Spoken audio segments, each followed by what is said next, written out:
No final da década de 1770, o charlatão Franz Mesmer levou a sua técnica de cura magnetizadora de Viena para Paris. Anos depois, ele se tornaria odiado pela sociedade parisiense. Mesmer se vestia com túnicas coloridas e sentava com seus pacientes em um círculo ao redor de um tonel cheio de água dita magnetizada, de onde saíam barras de ferro. Os pacientes seguravam nas barras enquanto Mesmer acenava com varinhas magnéticas sobre elas através do seu magnetismo animal, nome que ele mesmo atribuiu ao seu suposto efeito. Os médicos parisienses ficaram amargamente ressentidos com o forasteiro que estava atraindo todos os seus clientes mais abastados. Benjamin Franklin, que à época era a maior autoridade mundial em eletricidade, estava em Paris como representante dos Estados Unidos e aceitou a nomeação de Luís XVI para compor, juntamente com Antoine Lavoisier, o pai da química moderna, uma comissão real para investigar as alegações de Mesmer. A comissão projetou uma série de testes cuidadosos, nos quais alguns indivíduos foram levados a pensar que estavam recebendo o tratamento de Mesmer, quando na verdade não estavam, enquanto que outros receberam tratamento, mas foram levados a acreditar que não. Os resultados estabeleceram, sem sombra de dúvida, que os efeitos do mesmerismo era unicamente devido ao poder da sugestão. O relatório dessa comissão é hoje um documento histórico, um exemplo de clareza e razão que destruiu a reputação de Mesmer na França e o fez regressar à Áustria.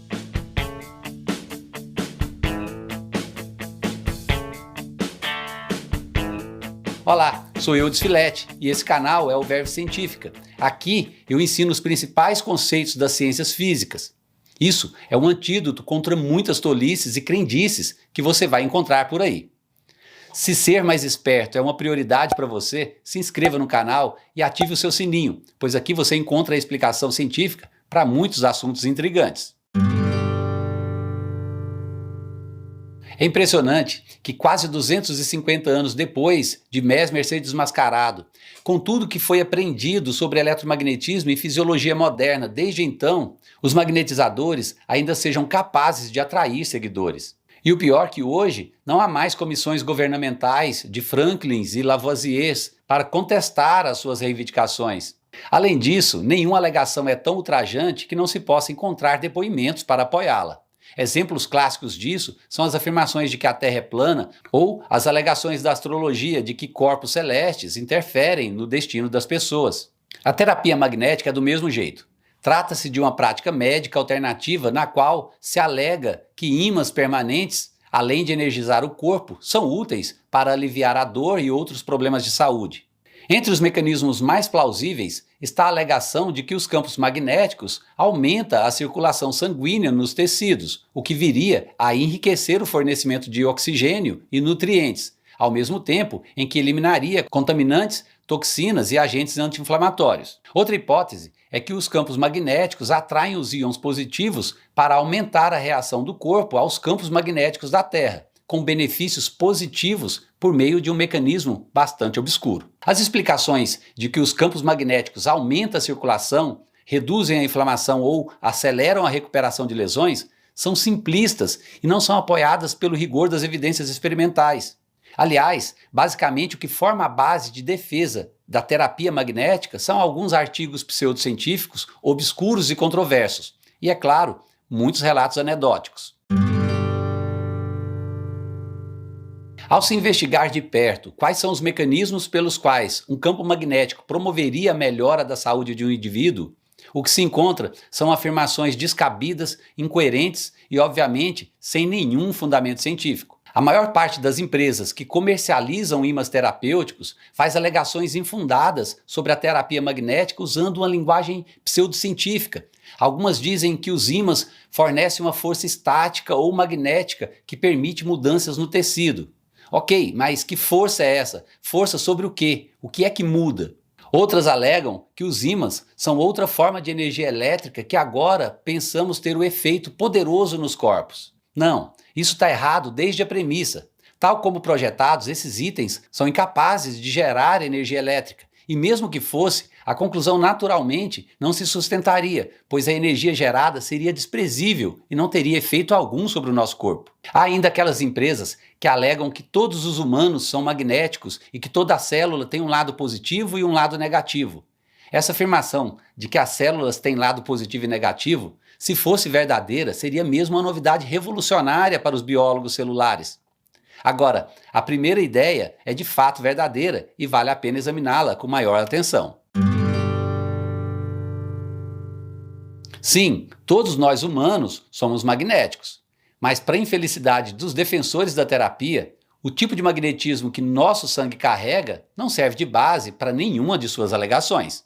Isso porque o ferro contido nas moléculas de hemoglobina do nosso sangue está em um estado químico que não é ferromagnético. E de forma geral, o sangue é, na verdade, diamagnético, o que significa que, em vez de ser atraído, como as empresas alegam, ele é fracamente repelido por um campo magnético. Esse experimento ilustra esse fato.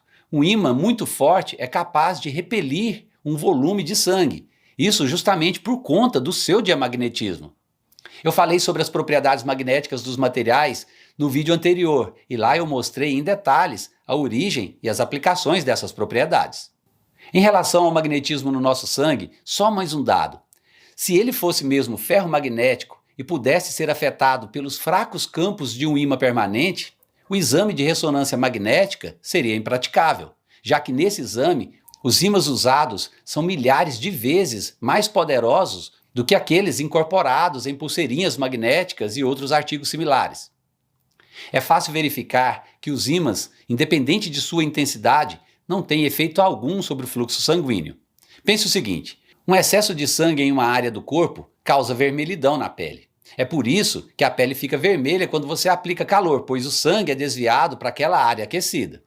Mas ao se colocar um ímã em contato com a sua pele, você não produz vermelhidão alguma, o que seria esperado caso houvesse alguma atração magnética entre o sangue e o ímã. A constatação de que o sangue é diamagnético e que ele sofre uma ligeira repulsão devido aos ímãs, em vez de ser atraído, como os pseudomédicos alegam, mina o que talvez seja o mecanismo sugerido mais plausível da terapia magnética.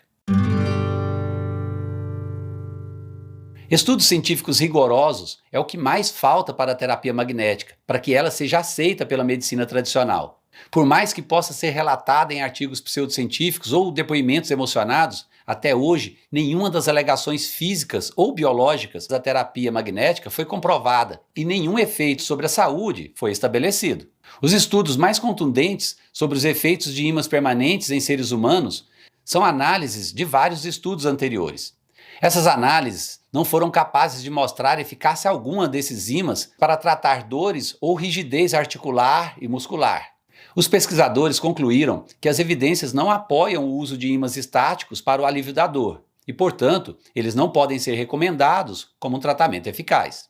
Um estudo rigoroso anterior sobre dor lombar, tratados por ímãs e placebo, também não encontrou nenhuma diferença, nem aliviando a dor, nem melhorando a mobilidade. Novamente, a maioria dos médicos não recomenda ímãs para o alívio da dor ou outros usos. Um estudo de 1991 em humanos com campos estáticos de até 1 Tesla não encontrou nenhum efeito nem no fluxo sanguíneo local, nem na oxigenação tecidual. Mesmo quando se considera hipóteses alternativas, como aquela que afirma que os ímãs podem restaurar o hipotético equilíbrio de energia eletromagnética do corpo, nós não vamos muito longe. Primeiro, que tal equilíbrio não é medicamente reconhecido, ou seja, isso não é um indicador médico verificável. Segundo, que mesmo nos campos magnéticos usados na ressonância magnética, que são muitas vezes mais fortes, nenhum desses efeitos alegados puderam ser observados.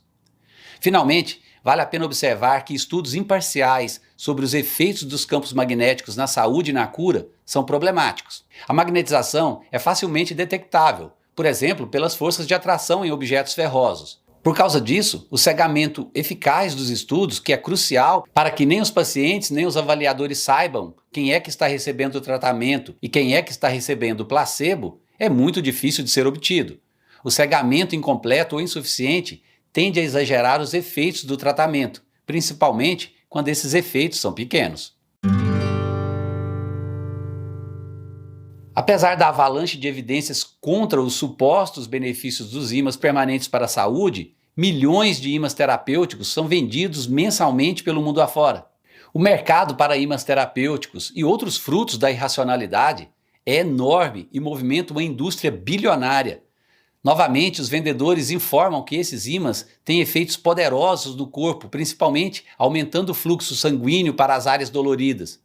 Com isso, aquelas pessoas que desejam aliviar a dor crônica, sem drogas ou sem intervenção invasiva, acabam sendo atraídas e se propõem a pagar um alto preço por pequenos ímãs de custo irrisório.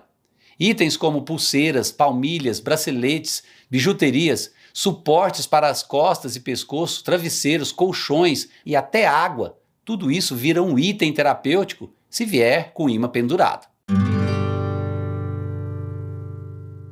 É possível que muitos realmente tenham obtido algum benefício da aplicação de ímãs, mas isso não tem nada a ver com os campos magnéticos que eles produzem. Isso tem a ver com a crença de que eles funcionam. Ou seja, qualquer benefício trazido por esses ímãs são efeitos placebo. Eles funcionam porque as pessoas pensam que eles funcionam. O placebo funciona enganando o cérebro para pensar que o problema está sendo resolvido. Uma vez que o cérebro está convencido de que as coisas estão sob controle, então ele pode diminuir o nível de sinal, liberando endorfinas e proteínas opiáceas, encontradas naturalmente no cérebro. E é justamente esse o consenso científico estabelecido sobre a terapia magnética. Os dispositivos de ímãs permanentes não podem funcionar além de terem um efeito placebo naqueles que os usam. O paralelo entre a terapia magnética e a homeopatia é impressionante. Aquilo que o curandeiro pensa ser a cura nem mesmo existe. E por incrível que pareça, isso não reduz a crença do curandeiro e nem é motivo para que os adeptos dessa prática duvidem da sua suposta eficácia. Embora os cientistas devam manter a mente aberta, devam estar preparados para aceitar novas descobertas e devam estar prontos para serem desafiados por novas evidências, ele tem a responsabilidade de informar as pessoas quando elas estão sendo enganadas e, na verdade, roubadas por pseudocientistas e charlatões, cujas alegações são insustentáveis e sem qualquer fundamento científico. Antes de terminar, eu quero enfatizar que eu não ganho nenhum dinheiro para falar isso, além do meu ordenado aqui na universidade. Eu sou professor, pesquisador e especialista em estudos sobre a estrutura de nanomateriais e energia. Meu único compromisso é com a ciência. Esse vídeo termina por aqui. Se gostou, dê um like agora e assine o canal. Tenha Verve Científico. Um abraço e até a próxima.